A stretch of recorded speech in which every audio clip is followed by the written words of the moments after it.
am showing 2 o'clock today. I want to welcome everybody to another one of our professional development sessions. Just as a reminder, my name is Whitney Turner. I am a faculty member at Johnson County Community College, and I serve as the co-chair of the Kansas Math Pathways Task Force. As many of you know, because you guys are attending these sessions, we are working on Kansas statewide implementation of our math pathways, co-requisite support, and statewide course placement measures. Today, we are lucky to hear from two wonderful people. We have Dr. Connie Richardson, who is a former math faculty and has spent 12 years with the Dana Center from the University of Texas, Austin, supporting systems and states across the country in implementing math pathways, co-requisite support, and multiple measures placement. So perfect fit for us, right? And then she is joined by Dr. Rachel Bates, Chief Academic Officer from Cowley College. Many of you have heard her speak on her previous experiences at the institutional and state level in Oklahoma. So welcome, Connie and Rachel. I'm going to turn it over to you guys. Thank you, Whitney. And I do want to say a big thanks to Whitney for helping Rachel and myself get ready for today. So thank you, Whitney.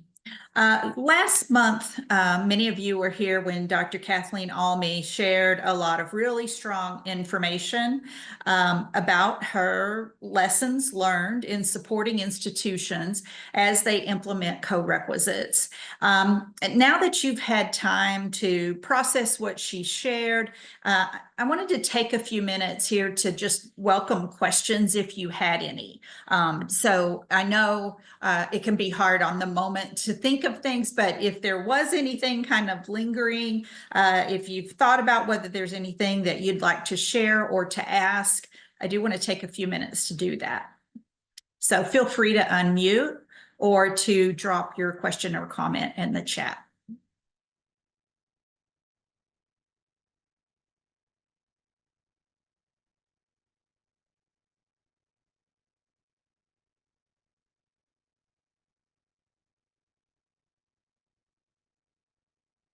Practicing my think time.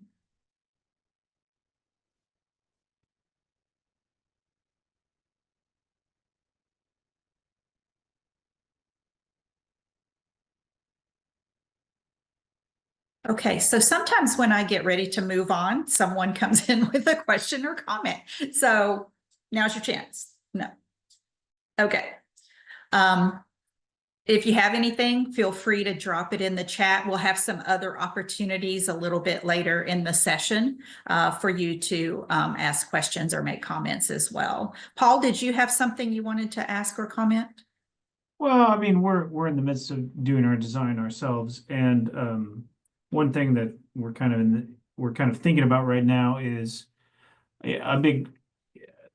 This is kind of a side issue, but whenever a big push, of course, over the last several years has been assessment at the state level and national level, and I guess I was curious what, we're building up our sets of outcomes. Have you encountered any challenges, especially in developing the co-rec on assessment? So assessing the co-requisite program? Yes. Yeah, so we're going to talk about that a little bit today, but also the reason we're going to talk about it a little bit today is to sort of tee up the speaker that'll be here in January. So about, I don't know, roughly half of the session in January will be also devoted to talking about assessing your co-requisite program. So there definitely are some challenges, but also some kinds of rules of thumb, I guess, maybe about things to watch out for. And so I'm going to kind of give an overview of that. And Rachel may have some ideas from her experiences that she'll pop in with when we get to that part as well. So thank you for that, Paul. I really appreciate it. And welcome anyone else throughout the day that wants to have any questions or comments. So yeah, Kathy had a lot of really good ideas. and probably could have been at least 2 sessions. So maybe there will be an opportunity. You might go back and look at her presentation to see if there are 1 or 2, 3 things that you really want to hear more about. I'm going to talk a little bit more about a couple of things, and so is Rachel today. But then if you go back and look at her presentation, I'm going to offer up.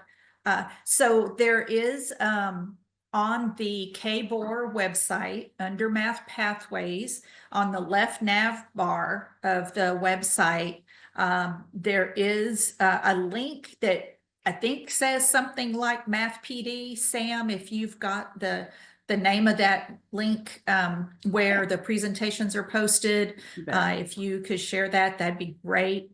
And then I'm just gonna throw Whitney to the wolves and say that maybe y'all could email Whitney if there's anything that that you specifically would like to hear more about from that session. Thank you, Sam, for dropping that link about where people can find the prior presentations, and where this presentation will be posted within a few days. All right, so let's move on. Let me see if I can. That is not what I wanted to do. I wanted to share screen.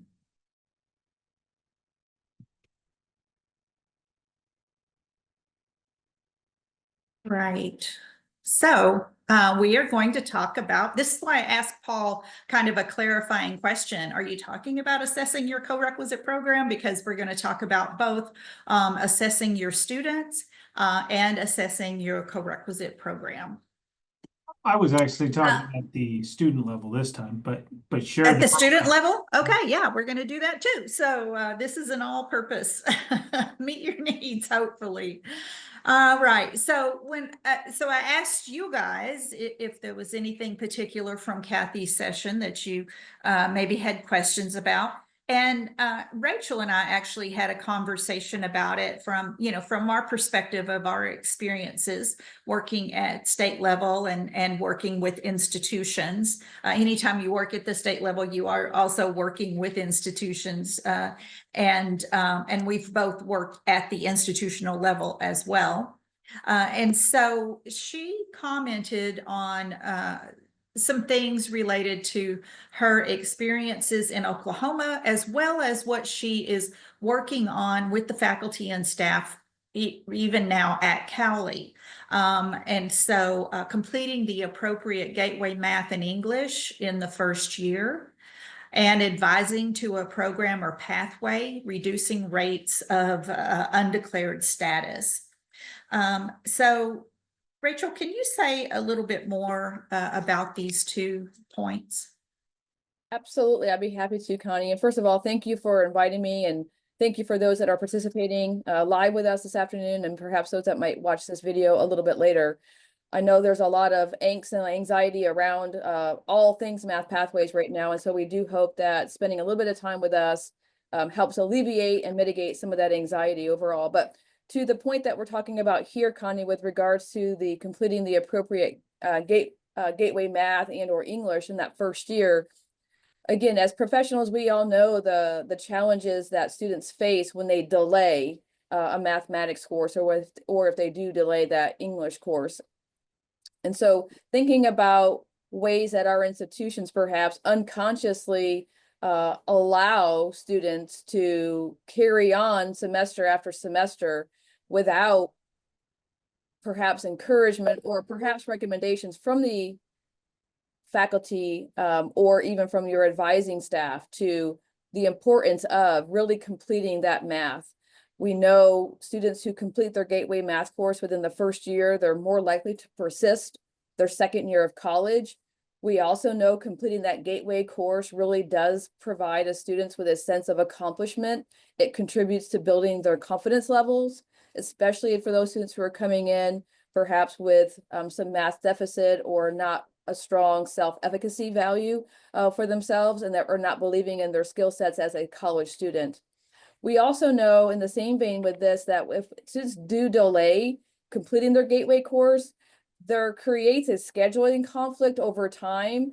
And that just begins to build over time to where you're sitting in your spring semester, your senior year, and you're trying to get through that math course and you've not touched math in maybe 4 or 5 years. And so, as Connie said, when we were kind of talking about this session and we were scratching our heads about some of the things that we come up with in terms of conversation amongst faculty or institution level, and that sometimes administration or faculty are puzzled by why students wait to the very end, but we also do contribute to that. So just having those conversations about whether or not, you know, you've looked at that data, we're doing that now at Cali, looking at those trends, so we can come up with some strategies to better inform students as to why we would want them to take that. But then also, as I alluded to at the very beginning, there could be some faculty bandwidth issues. There could be, you know, space capacity on your campus. There could be lots of contributing factors as to why you might not be able to offer certain classes every semester, but certainly the Gateway Math and the Gateway English classes. And so as we're looking at, you know, building our schedules each year, each semester, those are things we're trying to start thinking about so we can better prepare for supporting students, so we can ensure that we, again, reduce their overall cost and we provide them with some academic momentum in that first year. Connie, would you like me to go on to the second bullet, or do you want to give some context to that? No, yeah, go ahead to the second one. That's great. Okay, yeah. So again, we talked about this idea of students perhaps coming in with not necessarily knowing.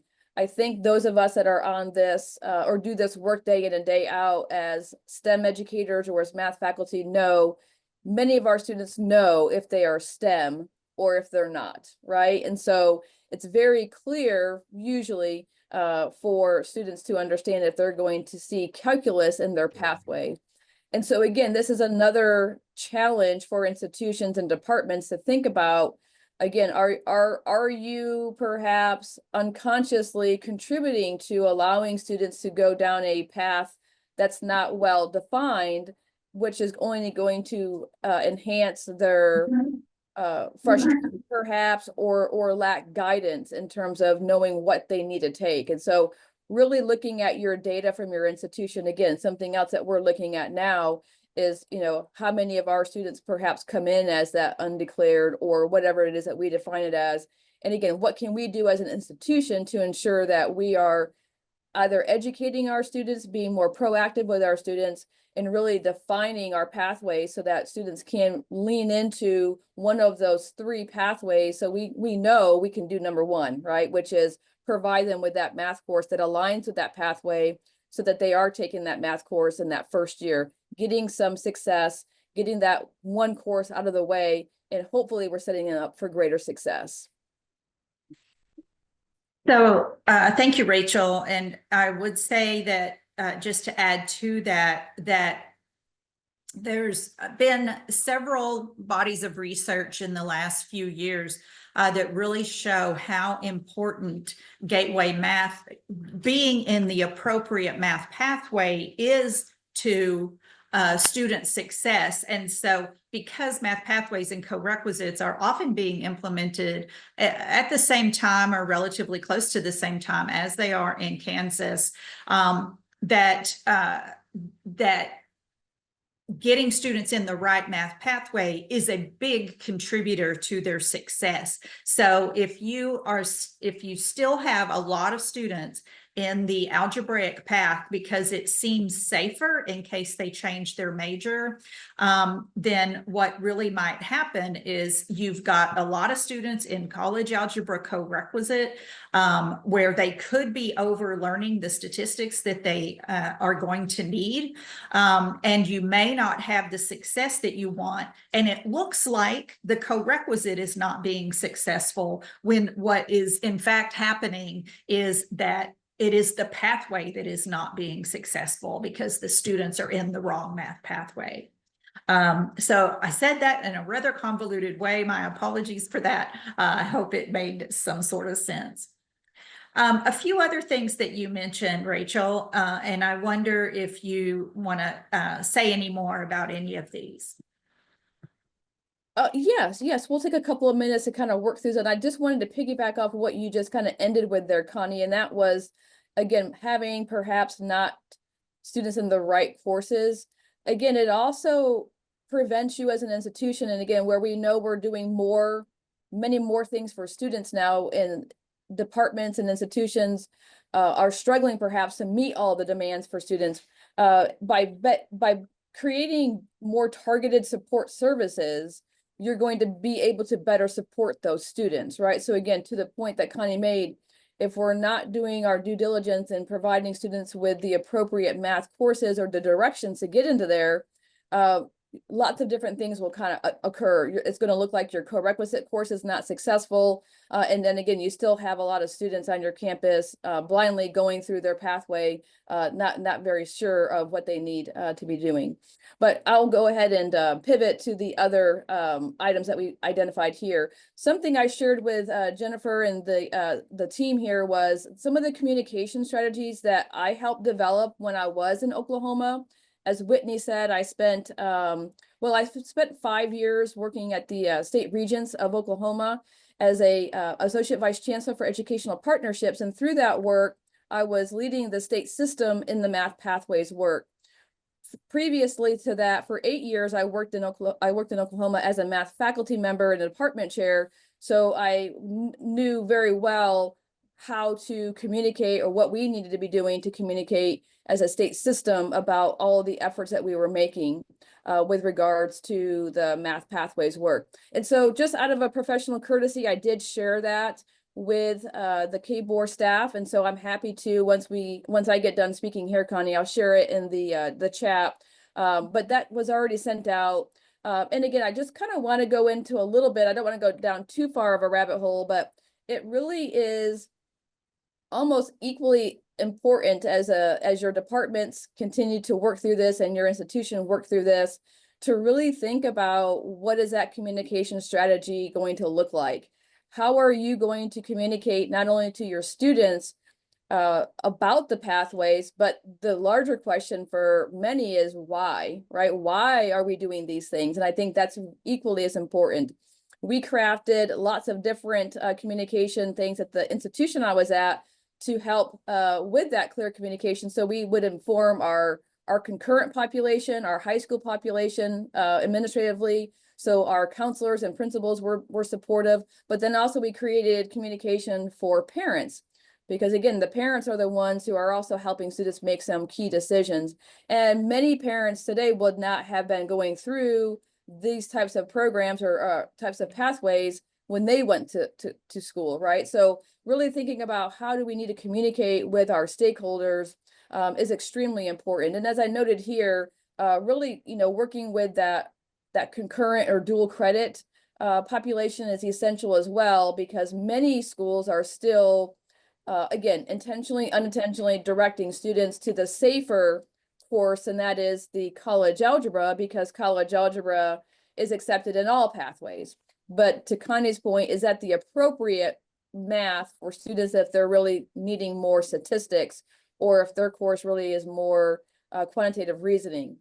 So again, coming up with a good, clear strategy of communicating, I think, is essential. As far as the fourth bullet, this is one that resonates with me pretty strongly, because I was not that strong STEM student in high school. And so what we want to make sure that we're not doing is that we don't divert students if they have a STEM interest, to make sure that we're coming up with strategies on our campus to continue to support those students, to not focus solely on, again, those placement score differentials. Because if that happened to myself, I would have not been able to pursue, or would have had the encouragement to pursue STEM. Coming out of the military, I went to WSU, right there in Wichita, and had a really positive experience there. But I also had a deeper understanding as to what I wanted to do with regards to my education.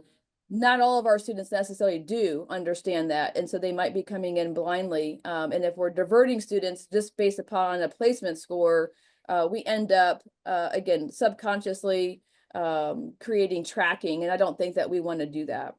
The final bullet on this page here is talking about just that continuous improvement through engaging with your data. Again, as educators, as administrators, we all know our love-hate relationship with data.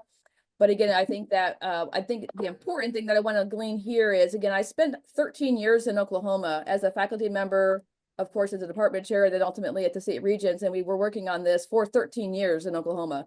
Once we get this crafted in Kansas, and once you get this crafted in your department, in your institution, please know that it's not just we're going to check a box and we're going to move on. It's going to be continuous need for reevaluation every semester, every year. And so I really encourage you to, be looking at your data regularly, as you would before we were doing this initiative, because the only way we're going to know if what we're doing is impacting our students is to look at that data. And so again, I would just really encourage you to have some sort of data inspection, as what we noted it here, plan or strategy, so that you can look at that. And I know, Connie, when we kind of break out this afternoon through this session, we're going to talk a little bit more about this, but this is beyond just formative assessments in your class. This is beyond just, did they pass the college algebra class or course? How are they being successful in others, right? It's beyond, did they just pass English? What does that mean? And then ultimately, as we said at the very beginning, if they're passing that gateway course, are we seeing an uptick on the overall success of our students, and perhaps them not waiting? Is that giving us any more improvement in terms of retention and completer? So I know we're going to talk a little bit more about that, Connie, and I know we'll unpack that a little bit more, but I just want to kind of set the stage there with my initial thoughts about the data concern. Thank you, Rachel. I'm going to stop share for a minute, and a comment came into the chat about student athletes transferring out of state.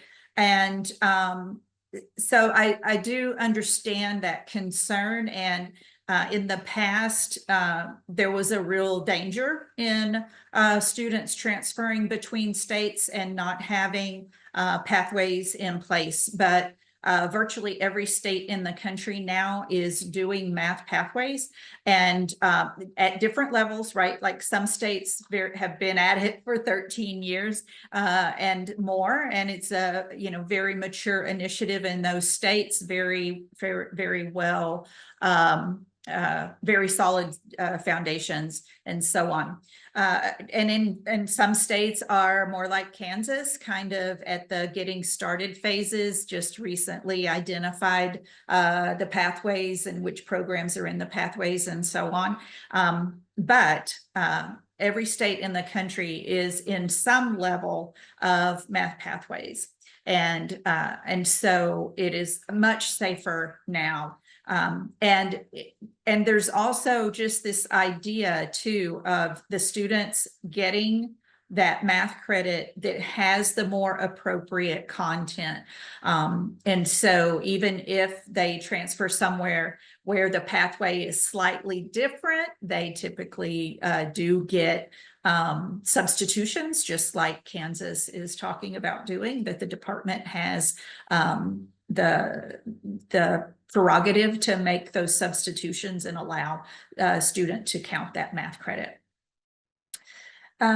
So let's see.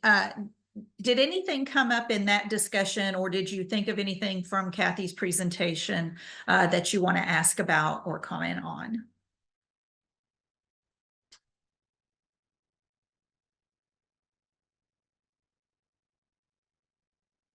Thank you, Terry, for sharing that comment.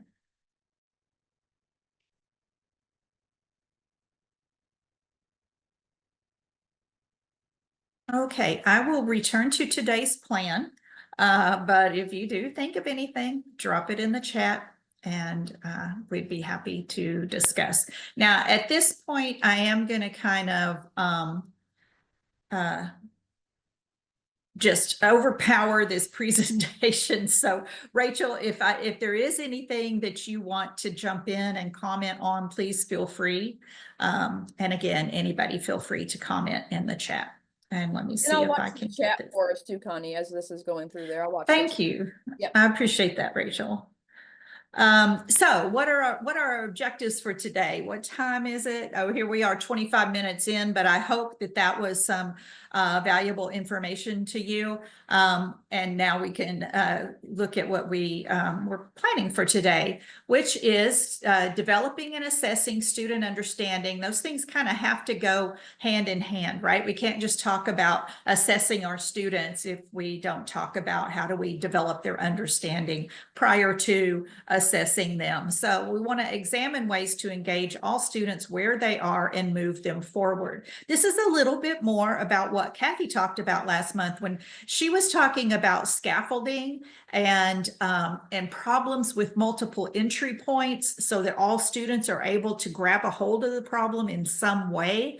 And so we're going to delve into that a little bit. We're going to talk briefly about culturally responsive teaching strategies that can motivate learning.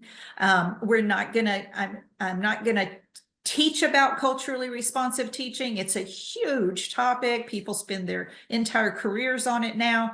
But I just want to give you some resources that can help you decide what you want to explore yourselves. And then consider some concrete strategies that support students in taking charge of their own learning. And then a little bit, like I mentioned, teeing up part of January's program, preparing to assess your co-requisite program. So collecting and analyzing aggregate and disaggregated data. So I think we spend a lot of time collecting data. Sometimes we admire the data, but we don't do much with it. And we have to be sure that we are looking at aggregate data, but also disaggregating the data to make sure we see what trends are there. It is hard to tackle issues if you're not sure what the underlying issues are. And so that's where, looking at both aggregate and disaggregated data comes in handy.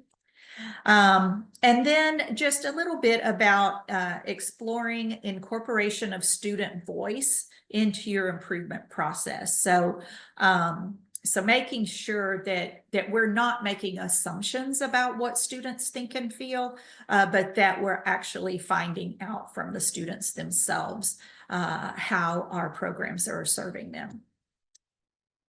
But I do want to take a minute to share some thoughts with you from the Center for Urban Education at the University of Southern California, leading with an equity-driven focus.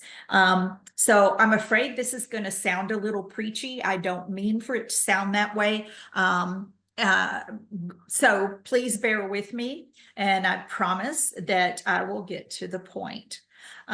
So when we talk about a pursuit for equity, then we can think about equality. Equality kind of imagines that there's such a thing as an equal world, and I care about all students equally. Well, of course we want to care about all students, but that doesn't mean that we have to treat all students exactly the same all the time.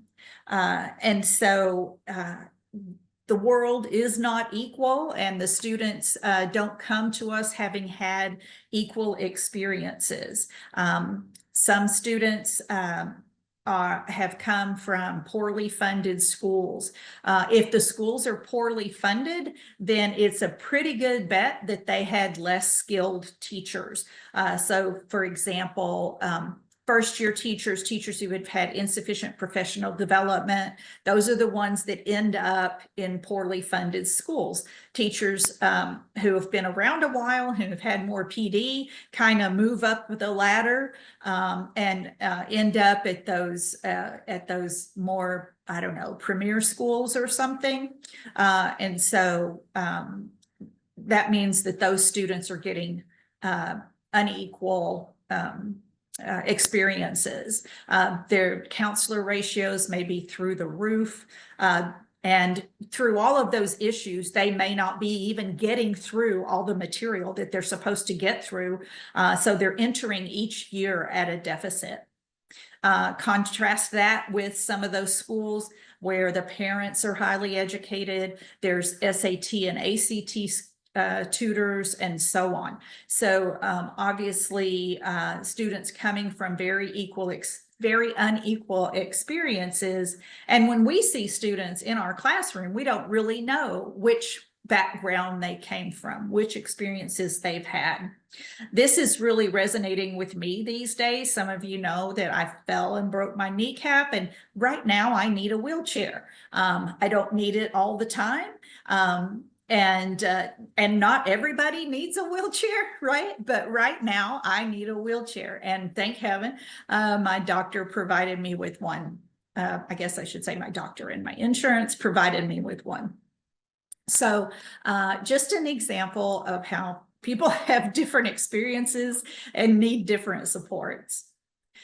And then, so we can think about diversity, and so starting a co-requisite program is a really strong move towards equity, because what a co-requisite program does is it removes those levels of prerequisite developmental and says everyone is going to be given access to college level courses, right? So everyone is being given those opportunities. And so then those college level courses become much more diverse. And when I say diverse, I mean in many ways, right?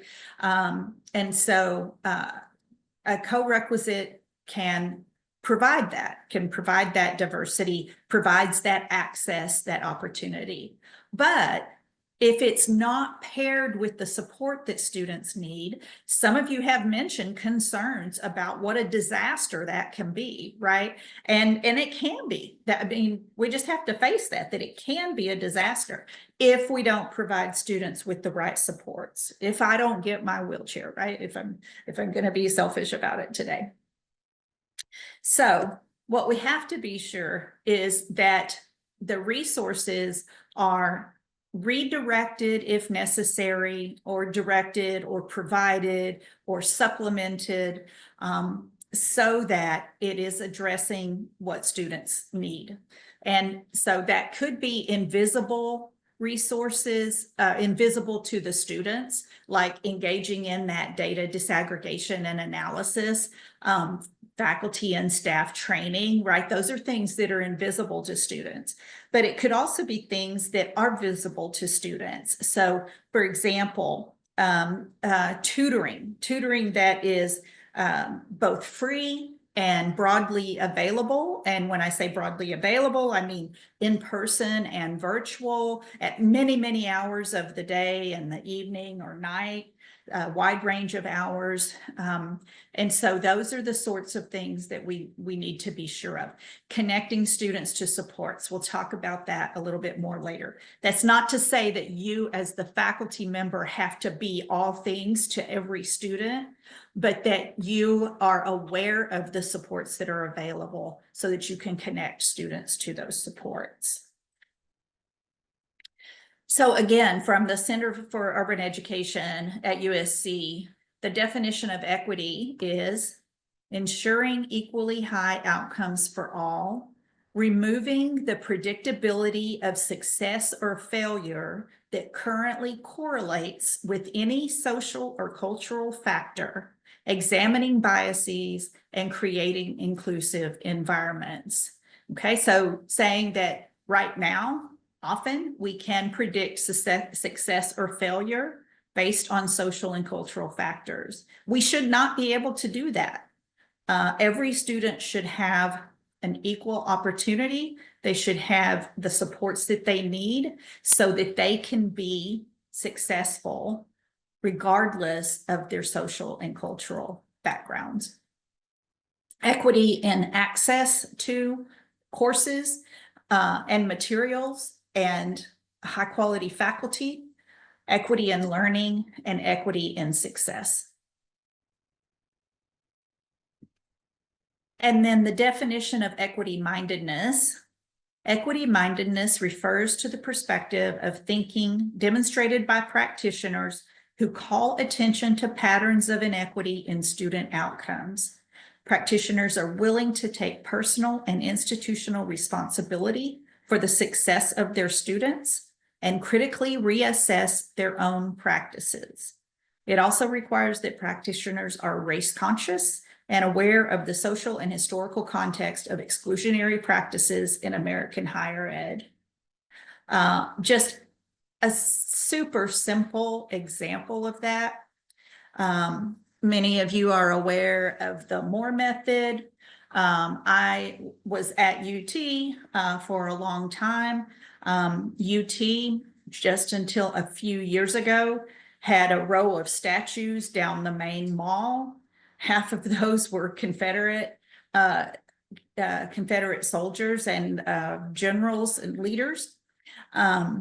And as well as there was a building named after Moore, when it is well known that Moore would kick students out of his class if they did not meet his criteria for race. And so those are some of the things that students have faced in the past. Those are some extreme examples of things that many students have faced in the past. And so we have to be aware of those things. So again, I said I was going to sound preachy. My apologies for that. Happy to talk to anyone about that one-on-one if you would like to, but I do want to just refocus on kind of the middle of this. Practitioners are willing to take personal and institutional responsibility for the success of their students and critically reassess their own practices. That doesn't absolve students of doing the hard work. That's not what this is saying at all. It just says that while students are doing the hard work, I'm going to reassess my own practices and make sure that I am engaging with my students from a spirit of equity mindedness. So I will pause for a minute to see if anyone has anything that they'd like to say or share, or Rachel, if you have anything.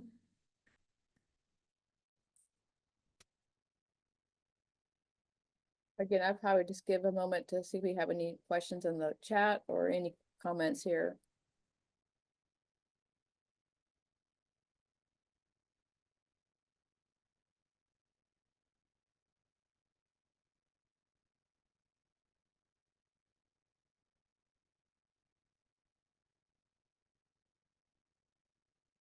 It is a very quiet Friday group today, Connie. So yes, again, if something comes up, drop it in the chat. Let's see. Oh yeah, so Rachel, when we were talking again, a few more things came up that are more related to this idea of developing and assessing student understanding. So some classroom level expectations. And this is kind of from the perspective of a faculty member thinking about the classroom, right? So participating in departmental collaborations and professional learning, designing your courses and embedding support just in time, engaging in continuous formative assessment of student progress. Would you like to expound on any of those? Yeah, again, without, trying to, lecture to this group of professional educators, but just sharing again, just things like what our staff have been doing, apologies, what our faculty have been doing with regards to setting those classroom expectations, because it is a change for the faculty as well as it is for the students, and the way that they're engaging with the mathematics is vastly different. We really are trying to move away from the traditional lecture model where we're engaging our students, where we want them to have a voice and participate. But then also what our faculty are doing. And again, this is not to say that only Cali is doing this. I'm just speaking from the lens that I have here at Cali. It's all hands on deck in our departments, right? So all of them are working collaboratively together to look at some different types of models. Again, every institution is going to be different because of capacity and bandwidth of the faculty that you have. But some of our faculty are looking at some team teaching opportunities. Again, 2 is always better than 1 sometimes, right? And so just looking at that, but then again, you know, taking advantage of when appropriate and when applicable, that professional learning opportunities, right? So we sent multiple members of our math department out to AMATIC this past November, I think it was last month, to really glean into, you know, the research and let them get the professional development that they need, so that when we bring back these ideas into our classrooms, we know we're going to be hopefully successful with that. I can hit the next bullets too, Connie, if you'd like me to. Yeah. You know, looking at this middle bullet, I think sometimes, you know, thinking about what Kathleen was talking about in her presentation, I think some of the anxiety and some of the angst that some of you may be feeling is because you haven't done it before, right? You haven't done a co-rec before, and you're not sure of how to do it. We've always had a standalone developmental ed course, and perhaps you taught the 4-credit course. And so you know what you do every day, but you're not sure how to embed what they were getting before. And so I think that brings about an opportunity for that departmental collaboration, right? If you've got colleagues who were doing the standalone developmental courses and the standalone college level, if you will, bringing those groups together, because it'll make a better and stronger course design for you. What Kathleen did say, and I know many speakers in this series that we've had has said the same thing, there's not a secret sauce to this co-requisite model, because it's going to vary for everybody for reasons I've already kind of expanded upon. And so because if there were, trust and believe, we would all just take that and replicate it and copy it, right? And just implement it in ourselves. But what is very clear though now, a good 10 years into this work, is you don't want to just spend 8 weeks on intermediate algebra and then do the back 8 weeks of college algebra, or 8 weeks of intermediate in the back end of statistics, right? That's not the idea. The idea is to take your college level course, create it the way that you would normally do that, and then start weaving in that just-in-time support. I would also encourage you as educators to try to reframe how you're saying that. It's support. It's not, you don't have to always say it's remediation support, right? It's support. You're providing just-in-time support for your students. And so I think that that's really important as well, to kind of have a little bit of a mind change there. And then engaging in that what we talked about, and I know we'll have some time later on this afternoon to kind of really unpack this a little bit, but continuous formative assessment, right? There's lots of different strategies, and I know, Connie, you've put together a couple of good examples in the presentation that's yet to follow, but just thinking about, again, getting outside of lecturing for 3 weeks and then having an assessment, lecturing for 3 weeks and then having an assessment. There's no way for the students to really gauge their understanding or their overall progress if you're not doing more informal types of activities so that they can self-assess themselves. You get a better sense of where they're at without that continuous assessment process. Yeah, thanks, Rachel. That's what it makes me think of, is like that I don't know how bullets 2 and 3 work together, right? Like it's not to say that your course has to become kind of freewheeling and you never know when you're going to have to stop and do some support, but that you have a plan, right? We all know where students struggle. And if we're collaborating with each other, we can really talk about those ideas as we're doing our planning. So you go ahead and create a plan for the semester. You embed support where you think it's going to be needed. And then along the way, you're engaging in this formative assessment, and you're able to speed up in some cases and slow down a little bit in some cases, so that you can embed some additional supports that maybe you weren't expecting that you would need to do. So thinking about how those, particularly bullets 2 and 3, work together so that you can adjust your plan along the way.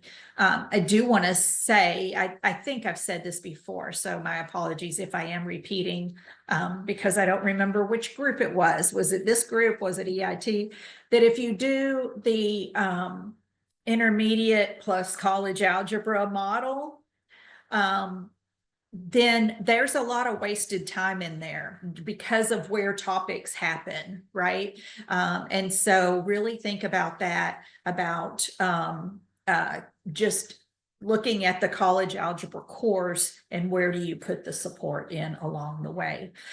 You may need to front load a little bit, but you sure don't need to front load 8 weeks of intermediate algebra before you can get started on college algebra.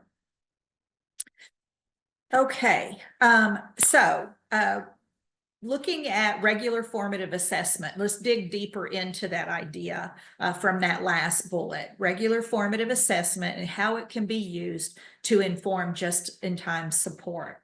So these are just some kind of common examples that if you are using a homework system, then you can check it right before class to see if there's any commonly missed problems, right? So thinking about how you set up your due dates and so on can have some impact on how you can assess where students are before you enter class each day. So a quick check of that. If your due dates are set up to where the content that they need for today was due last night at midnight or this morning at 8 a.m., then I could go in and check really quick before I go to class. And then I can see what were the concepts that were giving people trouble in the homework. You can have a class opener that checks for understanding, right? So a lot of people don't want to have their homework due on that stringent of a system. They want to be more cognizant and understanding of student schedules and how students have a whole lot of priorities pulling at them, children and so on. So they try to be more generous with their due dates. Well, then what do? You can't go in and check the homework system right before class, but you could have a class opener that checks for understanding for whatever the key prerequisite knowledge is that's needed for that day. And if students are struggling with that, you know you need to spend a few minutes on it before you jump into that day's content. Doing clicker type problems in class, letting students get some practice under their belt before they go off to work on their own. While they still have you and their classmates there for support, you can do clicker type problems, and we're going to talk about those a little more in depth, kind of relating back to some things Kathy talked about last month. And then doing exit tickets at the end that ask for new understandings. What did you learn today? Tell me your understanding of this concept. Or conversely, asking for their muddiest point. What did we talk about today that you did not understand? And so on. So things you can do before class, at the beginning of class, during class, after class. I'm not saying you have to do all of these. I'm saying these are some things you can switch out, or some things you can choose from, the things that feel most comfortable to you as you get started on these. And you may be, many of you may be familiar with several of these, but hopefully as we talk through a few ideas, then you'll find one or two new ideas that you can consider trying. So clicker type questions. Here's a basic example. Which of the following shows a pair of like terms? Okay. And I apologize. These are going to be like pretty basic algebraic questions. But of course you can do these with statistics questions and with contemporary math questions and so on.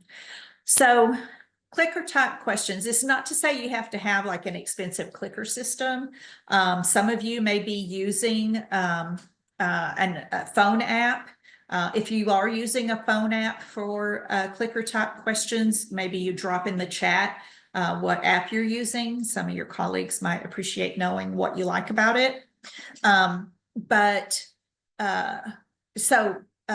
Research shows that something like 95 to 98% of college students have smartphones. And so if you have one of those apps, then chances are your students will be able to participate through their smartphone. And maybe if you find out that you have a student who does not have a smartphone, you might be able to, they might be able to check out a laptop from the library, that sort of thing, so that they can participate in these clicker type questions. Something to think about, though, is that smartphones break. Students do get their smartphones turned off for lack of payment. You know, it might be just a temporary break in service for lack of payment. So you do have to be aware that there are equity issues that can relate to using technology in class like that.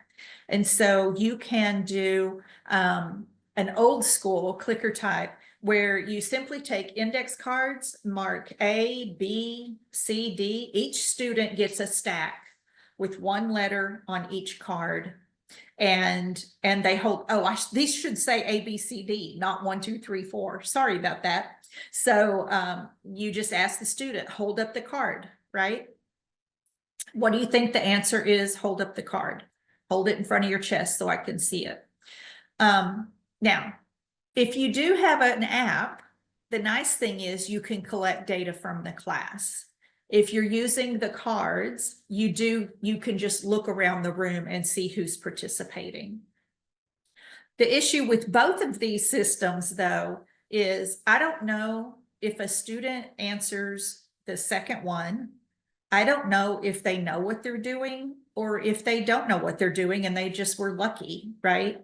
Were they even paying attention, or are they just holding up a card?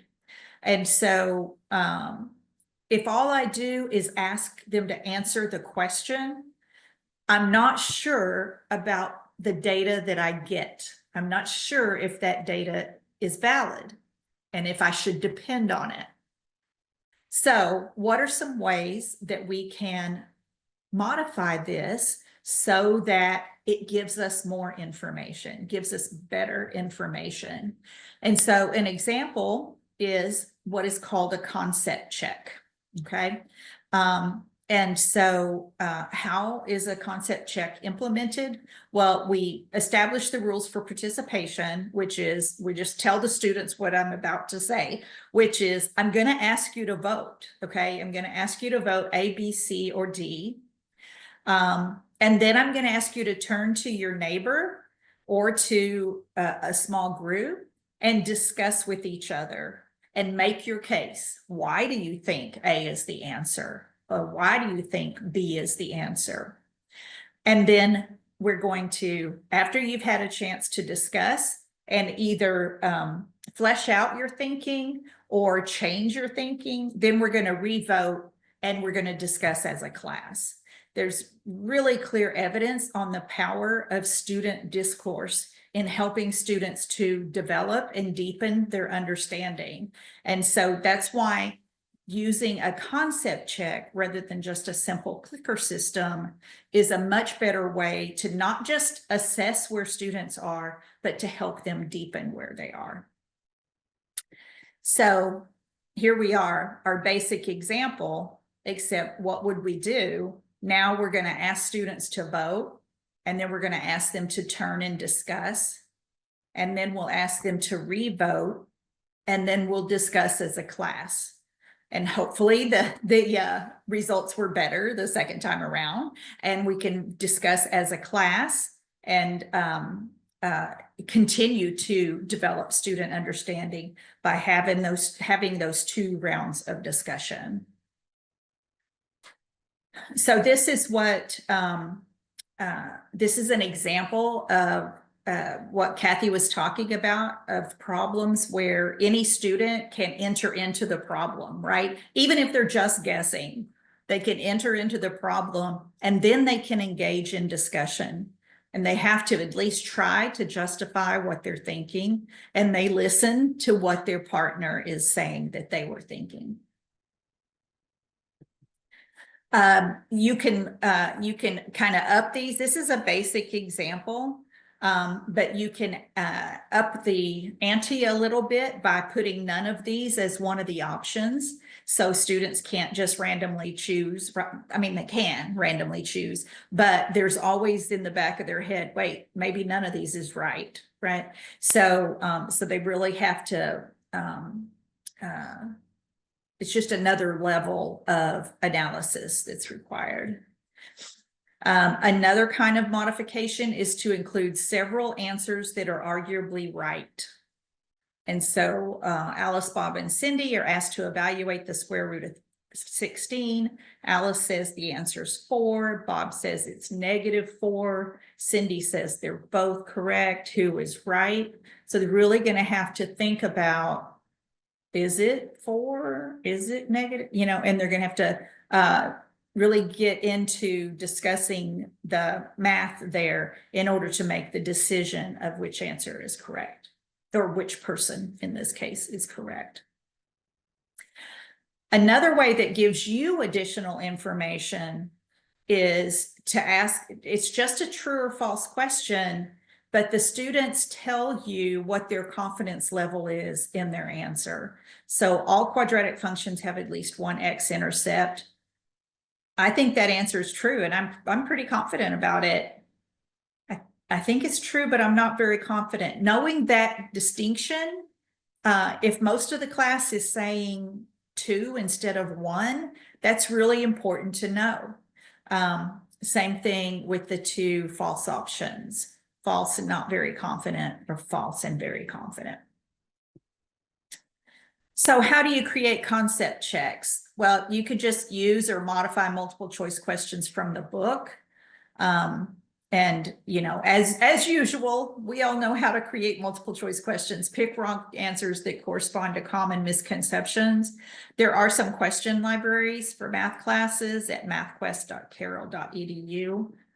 It just occurred to me, I did not check that URL. I'll check it. If it's not right, I'll get it corrected. Sorry, copy paste. I hope I didn't make a mistake. Okay. And then I did want to share that the Dana Center does have design standards for when the Dana Center is creating curriculum. And so they're on the Dana Center's Math Pathways website for other people who might want to use them. And there is a little section on assessment. It's like a half a page or something. And so I would encourage you to click on those links for the design standards and then the annotated bibliography for the design standards so that you can explore those resources later if you're interested. Just a little bit more about assessment and things for you to think about related to assessment.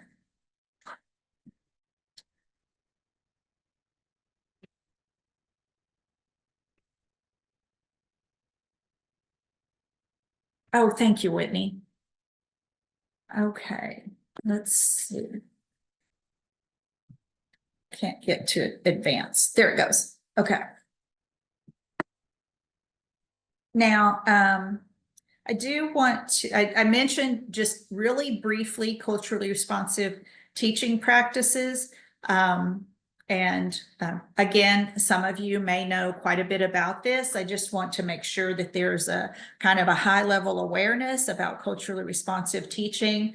I will say it's unfortunate that it shares the same initials with critical race theory. So sometimes people call it culturally responsive pedagogy instead of culturally responsive teaching. So if you're going to, I've provided some resources at the end of the slide deck. But if you're going to do some searching on your own, you might search both ways, culturally responsive teaching and culturally responsive pedagogy. And one of the best resources that I've seen on this is in how to get started with culturally responsive teaching is a book from 2016 by Chavez and Longerbeam.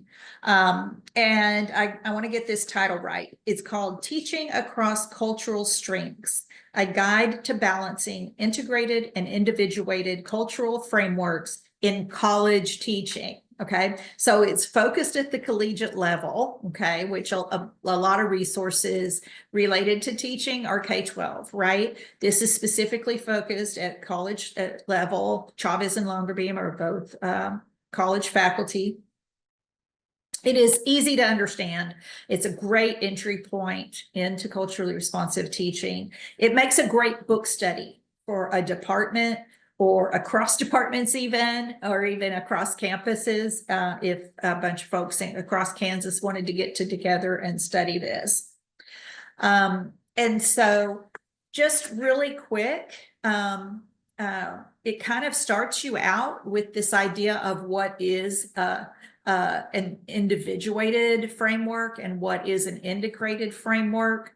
And so if we just look at purpose of learning here as an example, someone who grew up in an individuated framework or an individuated culture would kind of enter the education system with an individuated framework, and they would think of the purpose of learning as gaining knowledge, individual competence, so that I could move toward my goals and the betterment of humanity, right? Like, so I come from an individuated culture.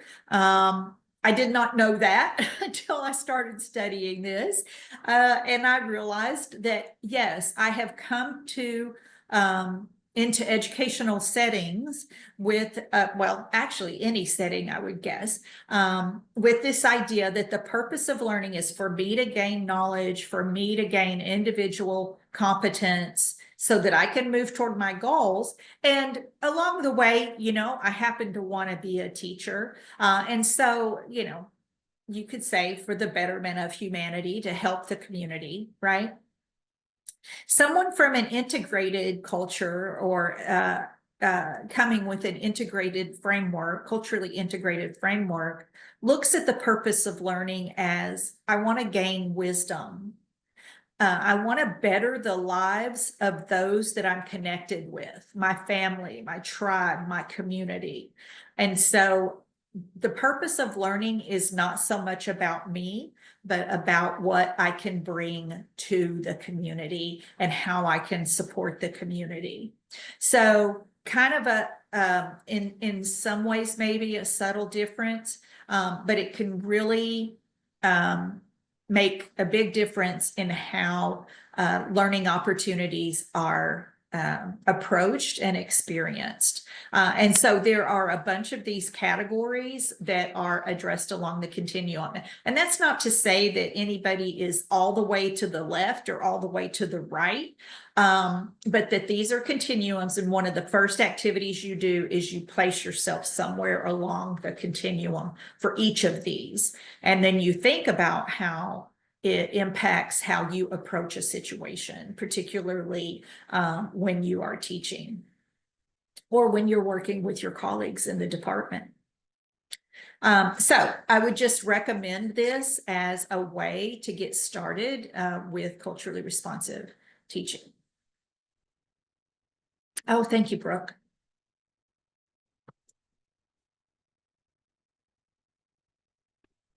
All right. And so when you're thinking about culturally responsive teaching, it kind of sounds like maybe it's a focus on instruction and pedagogical practice. And it is a focus on instruction and pedagogical practice, but it's also, you should also attend to the classroom culture and learning environment that you set up, and also the curriculum. And so thinking about, you've probably heard examples of how some different components of curriculum can mean different things to different cultures. For example, some geometric figures using animals in your examples. Things like that can be really received differently by different students based on their cultural backgrounds. So those are some things that you can explore further if you're interested in culturally responsive teaching. And then I think this is the last thing in the section on strategies that support students in taking charge of their own learning. And I love this picture because it kind of looks like there's a woman standing on a riverbank lecturing about how to fish. That's not what she's doing. This is about fish biology. And so she is talking about fish biology, but it looks like she's lecturing about how to fish.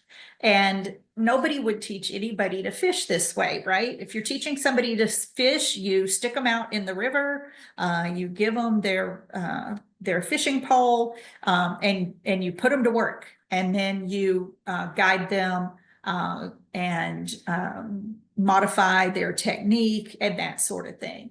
And so those are some things we just want to make sure of, that we are supporting students as they take charge of their own learning. And that sounds like a pipe dream, right? Oh, I wish my students would take charge of their own learning. And many students will, but many students do not. But it's because they need additional strategies. So what are some additional strategies that will support them in doing that? How do we teach students to fish? Well, one thing that pops to mind often the first thing that pops to mind, so I put it first, is promoting study strategies and time management skills, right? We think by the time students get to college that they are going to know how to study and they're going to know how to manage their time. Or alternatively, we think by the time they get to college, they should know these things and we are not going to spend time on them. And if you've been teaching gateway math courses and above, then you might have gotten used to students coming in with study strategies and time management skills. If you've been teaching prerequisite developmental courses, you've probably been teaching study strategies and time management skills all along, right? And so now those students are not going to be in prerequisite developmental. They're not going to be getting those tips and skills in those classes. They're going to be coming straight into the gateway. And so part of that co-requisite time is going to have to be devoted to study strategies and time management skills. Because otherwise that's the only place they're going to get it. And otherwise they won't get it at all. I already mentioned promoting student discourse. It's really important. And if you promote student discourse in class, students are more likely to form their own study groups where they will then engage in student discourse outside of class. If that's not happening in class and the students are not really meeting each other and getting used to each other, then they're probably walking out of class and not even saying hello if they see each other out on campus. If you promote student discourse in class through the use of something like concept checks, then it can really pay off in a variety of ways. Rethink your questioning strategies. Be sure you're asking open-ended questions, not closed-ended questions. Ask students to describe their thinking, not tell their answer, those sorts of things. There's a lot you could do with questioning strategies. So, I mean, that's like a whole area of professional development right there is thinking about questioning strategies, or an area of research that you could search for if you're interested in that. Provide problems that can be solved in multiple ways. And then further than that, allow students multiple ways in solving and then have them compare and contrast their strategies, right? This is related to student discourse as well. So for students to justify their method and see if their method is correct and is the other method incorrect or both methods correct. You as the teacher can look at the different ways students are solving the problem and then put them in order of which one you want to put on the board and discuss first, second, third, right? Like sometimes one strategy then can lead to another strategy that's maybe slightly more efficient and those sorts of things. So think about solving multiple ways and then ways or the order in which you discuss those ways in class. Provide plenty of time for students to reflect on their learning. I think we might have talked about that in a previous session. I can't remember for sure. But those pauses to reflect, which so today we've had some pauses for questions and comments with a little time for you to reflect on whether you had any questions or comments. But we are going to have some time for breakouts where maybe you can do some reflection and then sharing with your colleagues. I know it can be a struggle sometimes, but provide feedback in as timely a manner as possible. Yeah, I mean, I know that can be a struggle. I've been there, but it doesn't always have to be that you're providing feedback on everything, but that like on a whole assignment, right? Or test or whatever, but that you're some crucial bits of feedback are provided in as timely a manner as possible so that students are able to move on without having misconceptions kind of embedded. Providing explicit instruction in how to prepare for class. Again, that may seem obvious to us. What do I need to do to prepare for class? We were all successful students. It's how we got to where we are today. So maybe we kind of did this inherently, but helping students to understand what do they need to do for next time, like really clearly and in a detailed manner can really improve the result that you get. Acknowledging effort and the value of mistakes. So that's really like two different things that are related to each other. Mistakes are important, right? Like we know that mistakes are how you learn. Like you try something, it doesn't work. You learned something from that process and you tried again. But students don't always interpret it that way. They interpret, oh, I made a mistake. You know, I don't know what I'm doing. And if they're not even getting any, I don't know, reward's the wrong word. But if they're not getting anything out of it, then they may quit. So when I say acknowledge effort, I mean, first of all, if you ask students to do something, then honor the ones that do it, right? Like, so if you're assigning homework, please assign grades for the homework or some kind of acknowledgement. But then when students do make mistakes, acknowledge that effort and reinforce the idea that even though they made mistakes, that the effort was valuable, right? And that they learned something from that effort. So that takes a while to retrain student thinking in that way, but it can be a big payoff. And then finally, the point I made earlier, connecting students to supports. Again, you don't have to, if a student is homeless, you don't have to bring them into your home, right? But know what supports are available on your campus to help students that are in that situation. Put as much of it as you can in the syllabus or in your LMS so that they know where to find it. And then if you see a student who is struggling in some way, connect them to those supports. It's the number one thing you can do. I hear often about some supports on campus that are not being utilized, and it's because students and even faculty don't know about them. So be that connector. All right. So I do want to go into breakout. We're going to talk about assessment. What kinds of assessment do you do with your students other than exams? Okay. What kinds of assessments would you like to know more about in maybe a future session? What other reactions or questions do you have about today's content so far? That could be culturally responsive teaching. That could be teaching students to fish. Okay.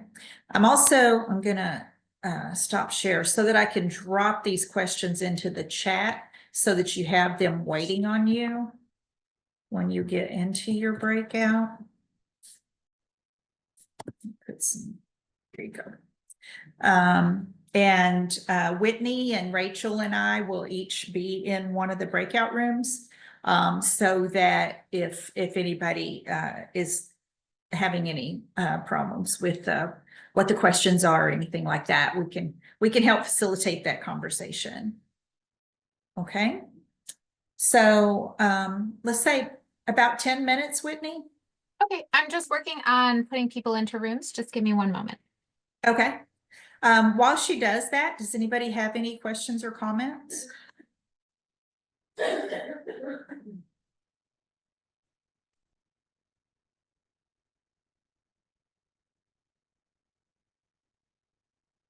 Rachel, I didn't give you a chance to jump in. Do you have any comments? You're good, Connie.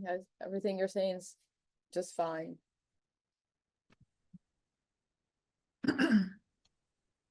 I have a question. And it looks like it's looking at my hover cam instead of There me. you go. We see you now. Go ahead, Carol. An English teacher has been doing some high school evaluations.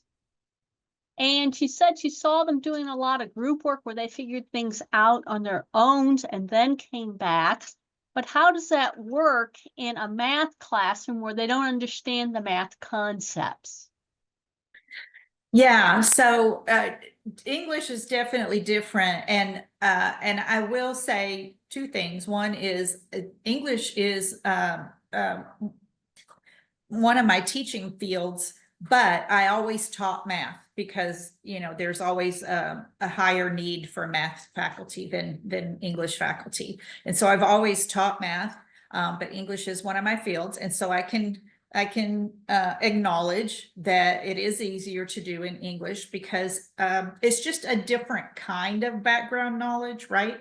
And so students do have to have some background knowledge in math before they can engage in group work and come back together. But you can do less lecture than you think you need to in order to allow more time for the student discussion, right?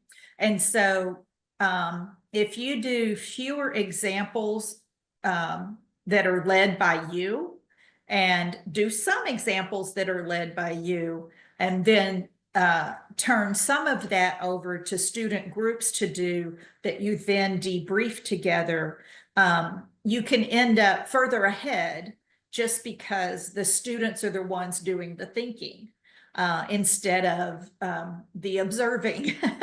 So that would be one way that I would approach that question. It looks like Whitney might be ready. Thank you, Carol, for that question. And if you'd like to talk more, let me know, okay? And here we go to breakout. Looks like you can go ahead and join those rooms.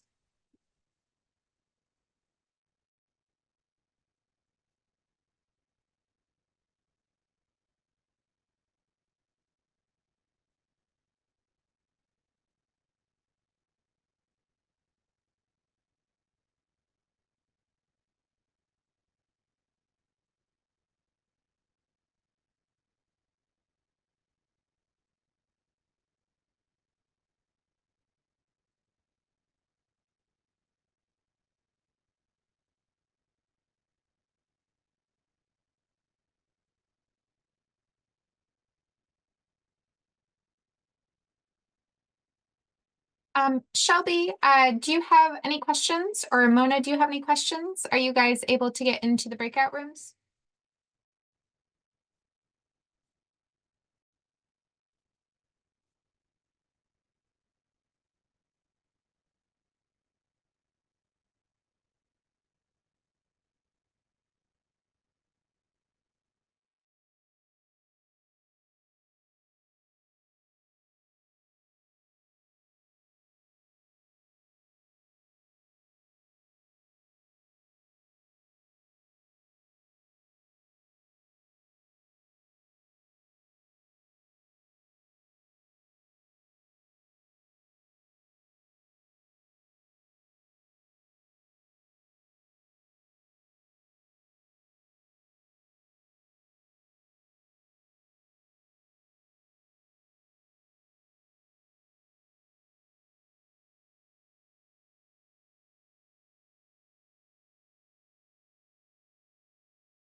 Whitney, 10 minutes goes fast.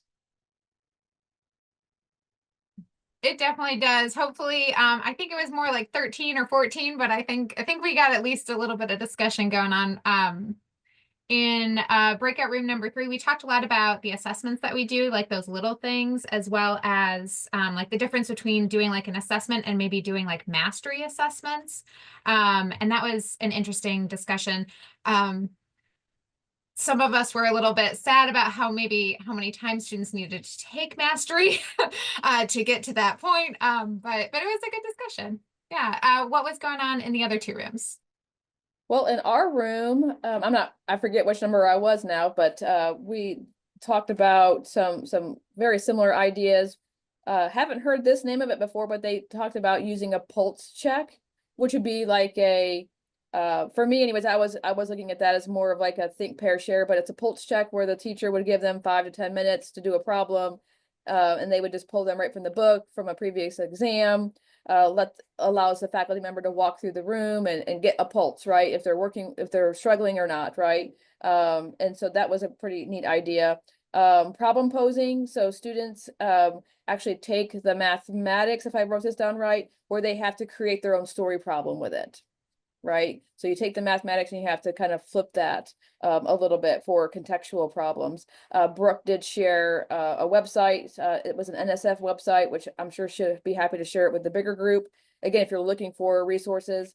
And then another person has spoke up and said that they are they haven't implemented this yet, but the idea of implementing like journaling. Hold on, I can't read my own writing.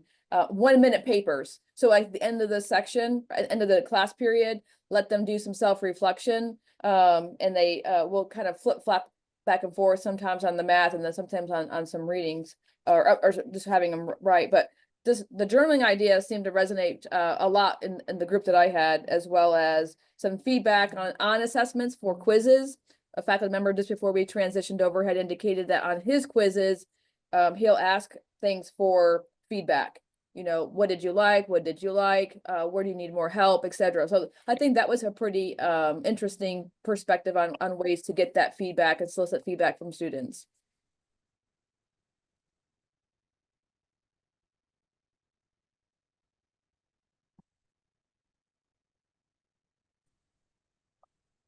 Connie, how did the other breakout room go? What did you guys talk about? Sorry, I was reading the chat. Yeah, I think we had kind of a wide-ranging discussion, some about assessment. One of the questions that came up was, how do you get students to engage in some of these things? And my comment being just that you have to do them fairly regularly for students to get used to them, right? Like if it's just occasionally, then students are gonna try to wait you out. Because they're not comfortable kind of putting themselves out there. So I would just say to not try to implement a bunch of new things, but pick 1 or 2 new things and try to implement them regularly. It sounds like good discussion across the breakouts. So thank you all very much for participating in that way. Any last thoughts on that? And thank you to those of you who've shared some things in the chat.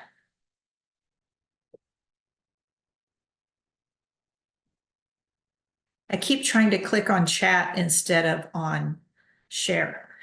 Okay, so we don't have a whole lot of time yet, so a whole lot of time left. And so we are going to talk quickly about preparing to assess your program. So I've mentioned a couple of times that there's going to be more on this in January, but this is just to seed some ideas in your head for you to be thinking about. And of course, these are really departmental decisions, right? And so you may be here as a representative of yourself or as a representative of the department, right? But you would work as a department to think about assessing your program. We've already talked about within your class, how are you assessing your students, but how are you going to assess your co-requisites? And so let's see, just referring back to that definition of equity mindedness, calling attention to patterns of inequity in student outcomes.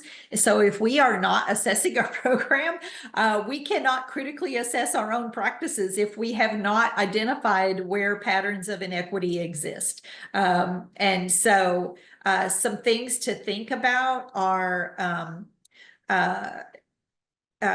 as we look at data disaggregations, this may be a way in which we identified that there are some systemic barriers relevant to math pathways and co-requisites, and the campus leadership team needs to know about those systemic barriers. Or it could be that the data disaggregation leads us to seeing that there are some ways in which we could support faculty and staff in ways that would improve equitable learning and outcomes. And so when you're thinking about data disaggregations, think about looking at full-time versus part-time student outcomes, right? Male versus female, whatever categories are used on your campus, looking at those. I was part of a research project recently with some Texas schools where some very different gender outcomes once the data was disaggregated. And at one institution, it was heavily favored that the males were outperforming the females quite a bit. And at a different campus, the females were outperforming the males quite a bit. So those faculty and staff have some work to do to dig into what might be those, the causes there. And how are they going to figure it out, right? Like those are some of the things that we need to think about. How do we dig deeper? Race and ethnicity is the one that we always think of, right? When we think of diversity, we think of race and ethnicity, but all of these other things are ways in which students are diverse as well. The different age groups. Are we perhaps serving our traditional age students better than our non-traditional age students? And even breaking those down further into more discrete categories. Pell eligible status and versus non-Pell eligible status, disabilities, first gen, veterans versus non-veterans. And so we have to break the data apart and observe the patterns in order to know what is working and not working for different groups. So that we can have ongoing discussions related to establishing common standards of excellence. I want to be really clear that we don't want to say, oh, white students are outperforming students of color. How do we get the students of color up to the white students? No, let's look at this and say, are any students performing at the level that we would hope? And so we should have in mind a standard of excellence, and then every different data disaggregation you can think of, we should be striving to get that group up to that standard of excellence, okay? We don't want to normalize one group, whether it's white students, female students, veterans, any group as the dominant group. We need to target resources and supports for students. I already mentioned that. And then as Rachel talked about earlier, be sure that you're engaging in that cyclical process of data analysis. All right, so what are the things that we're going to look at? We looked at all the different groups we're going to look at, but what data are we going to look at? So access rates. So the co-requisites are supposed to mean that we have equitable representation in all of the courses. We should have equitable representation in all of the pathways, right? Then not just access, but are we retaining students? Are they being successful? Feedback processes. What feedback processes do we have in place? What department-wide policies do we have in place? Thinking about common course assessments. So considering having a common final exam, that all sections of college algebra use, for example, whether it's regular college algebra or college algebra with co-requisite support. That's not something that anybody is mandating to you. That's something that your department could consider and would be recommended. Is that you and when I say recommended, I'm saying recommended by me, by the Dana Center, that you think about common course assessments. This reminds me of something Rachel said a while back, was if you can't get the whole department to agree to have a common course assessment as a final exam, then put together a coalition of the willing. And then over time, the rest of the department may come along, right? In my old department, we would make an agreement that everybody teaching college algebra, I would write test 1, somebody else would write test 2, somebody else would write test 3, somebody else would write test 4. We would all review each other's work and provide input, and then we would all agree on the final result. So we had common exams across the entire semester, but it was all voluntary and had the extra benefit of saving us all work. So think about that. How do you know if your co-requisite program is truly successful unless it's being held to the same standard as your non-co-requisite courses? And the best way to do that is to have common course assessments. Just something to consider. Now, going a little bit deeper. Oops, I went a little deeper already, but a little bit deeper. Let me see if there's anything I didn't say the first time around. Yeah, just be sure you're comparing with and without co-requisites. Oh, by placement band, we didn't talk about that. So you've got some pretty broad placement bands into the co-requisite, right? And so thinking about the students who are really close to that cut score versus the students that are pretty far away from the cut score, you might think about disaggregating your data to look at those two groups. And then you may realize that you really need to think about, we're going to implement a co-requisite course for students who are close, and maybe it's only 1 extra hour, and then a co-requisite course for students who are pretty far away, and it's going to be 3 extra hours, you know, something like that. If y'all are not ready to do that yet, that might be a modification that y'all make as you go through the improvement process.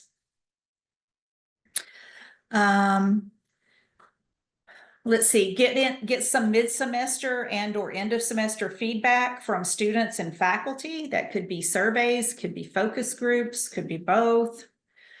Think about implementing some department-wide policies for attendance or grades. Or if you allow differences and then compare, you know, so if you're allowing people to set their own attendance policy and then you say, okay, those who have kind of lax attendance policies, here's your success rates. And those of you who have a more stringent attendance policy, here's your success rates. Let's talk about this. Okay. So that's what I mean about either set department-wide policies or allow differences and then compare. And then I talked about common course assessments already. Some longitudinal measures. Yes, Stephanie, the PowerPoint will be shared. Back at the top of the session, Sam shared the link to the website where all of the presentations are being shared. Sam, I don't know if you have that handy and want to drop it again in case anybody came in after. You bet. Thank you. So longitudinal measures. So, you know, we want to know, are our math courses preparing students? And that could be preparing them for the next math course if they have more than one math course in their program, or it could be preparing them for their programmatic courses. So for example, the statistics students, how are they doing once they get into their psychology courses and things like that? Or their college algebra students, how are they doing once they get into pre-cal, once they get into calculus? So looking at, or science, right? Like how they, when they get into, chemistry or whatever. So looking at those longitudinal measures too, not just within a particular term. And then credit attainment, are students making progress towards their degrees? Are there differences in that progress? And then graduation, are there differences in graduation rates? And I'll just reiterate again, this is not just about assessing co-requisite courses, but about the college level courses by themselves as well. Are those courses being successful? If anybody, I don't know, I haven't heard anybody say this, but if anybody is going to run classes where you're mixing together the college levels, the students who are on level with the students who need support, and the student needs support just get extra hours, that's really important too, right? To compare those two groups. And oftentimes we hear that the data that comes out from institutions that do that is that the students who are getting the co-requisite support are making equal or higher grades on average than the students who are taking the college level course by itself, because they're getting that extra support, right? They're getting 3 extra hours of support a week, and it's paying off. And so that happens fairly often. All right, let's see. A little bit more about thinking about data is not just quantitative data, but also qualitative data. So asking students to tell you, not just looking at their data, but asking them to tell you what's going on, so that you can better understand their cognitive and non-cognitive strengths and challenges and determine areas for improvement. And that's improvement of support, right? How can you better support these students? So that you can reduce barriers that are impeding their success, or that's contributing to inequities. Hearing the voices of those from marginalized student populations. So there are a lot of students who will not speak up. And if you think about it, students who will speak up are a special kind of student, that they will advocate for themselves. They have learned that they can advocate for themselves. And a lot of students have learned to sit down and shut up and don't get noticed. So by asking students either through surveys or focus groups, or other ways to collect qualitative data, you may learn some things that surprise you.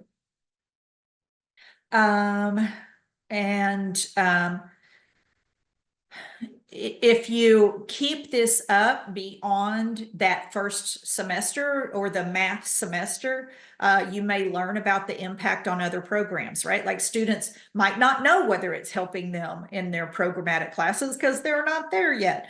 But a semester or 2 down the road, they may know more. That's a little bit more maybe easy. That may be a little easier for the 4 years to do than the 2 years, but all of the rest of these, both 2 and 4 years can do. And this allows you to move from anecdotal to evidence-based conversations. So we can all say, well, I had this student, Mary, and Mary did blah, blah, blah, right? Well, my old boss, Uri Treisman, used to say, if you know their name, that's not evidence-based conversation. So that's anecdotal. By looking at everyone's data, asking for input from every student, then you're moving into an evidence-based conversation. So how do you think your math students feel about studying mathematics? These are some things you might ask them about. I love that journaling came up in one of the breakout groups. That's a great place to learn more about your students.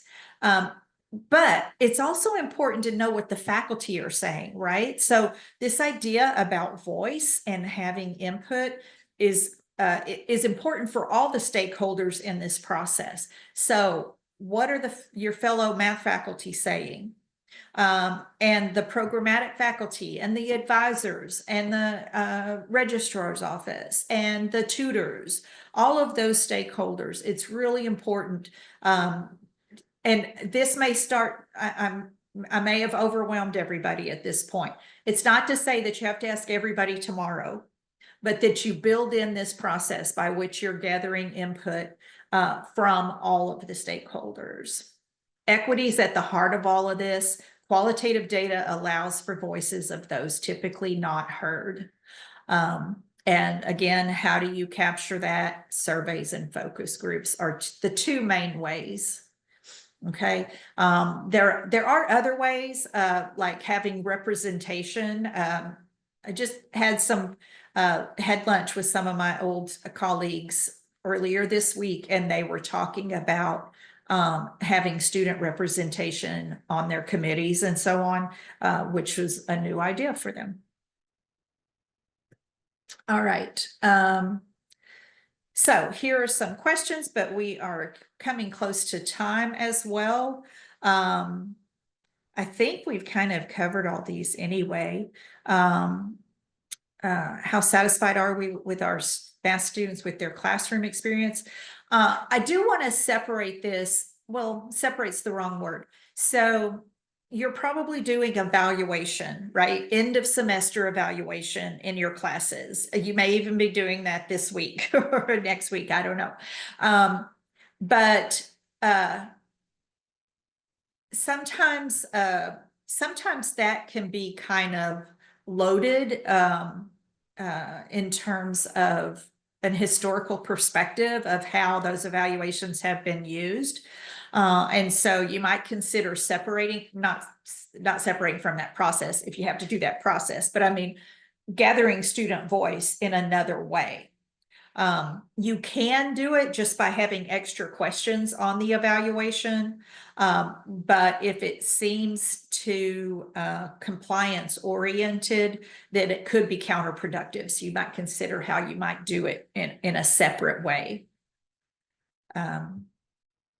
Let's see.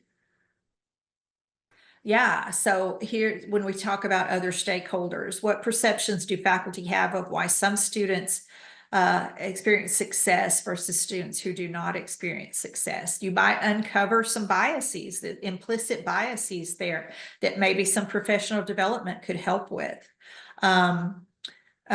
What are some additional professional learning opportunities that would be helpful? Or it could even be just like a professional learning community within your department, or a community of practice within your department, or pairing up with some people across departments or across campuses. What are advisors and tutors hearing from your students, right? So it's not just about the tutor experience, but what are the tutors hearing from your students? So I think both of those perspectives are important, right? The tutors may tell you they need more training, things like that.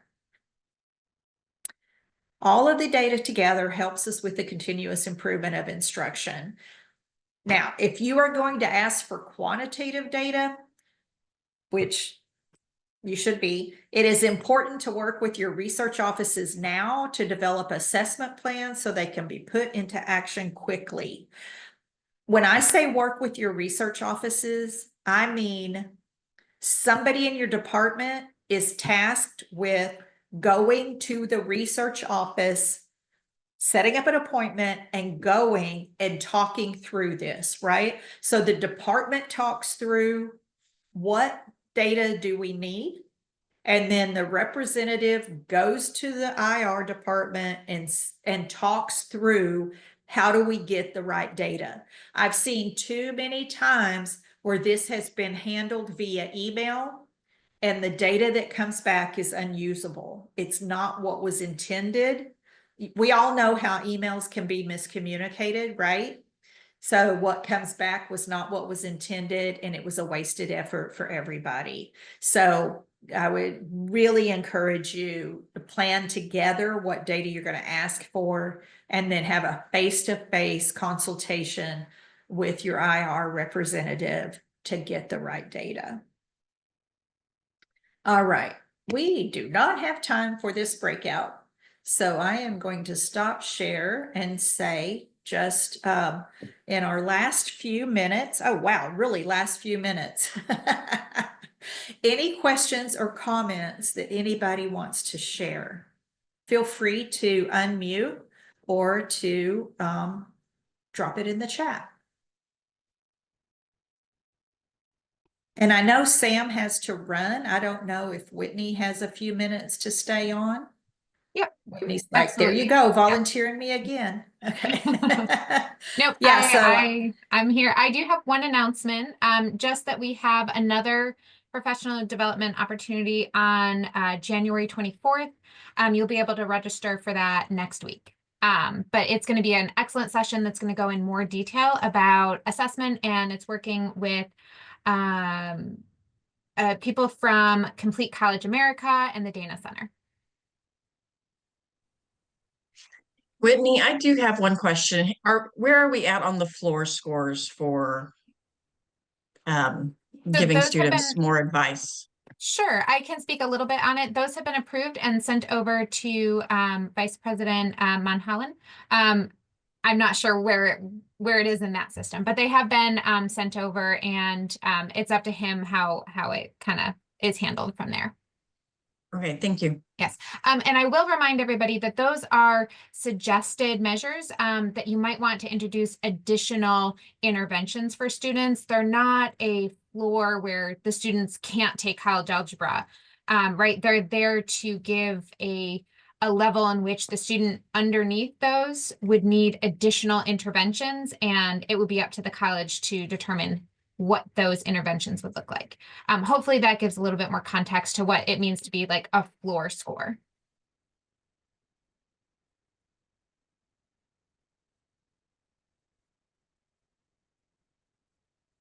All right, are there any other questions or any last thoughts before I let you guys all go?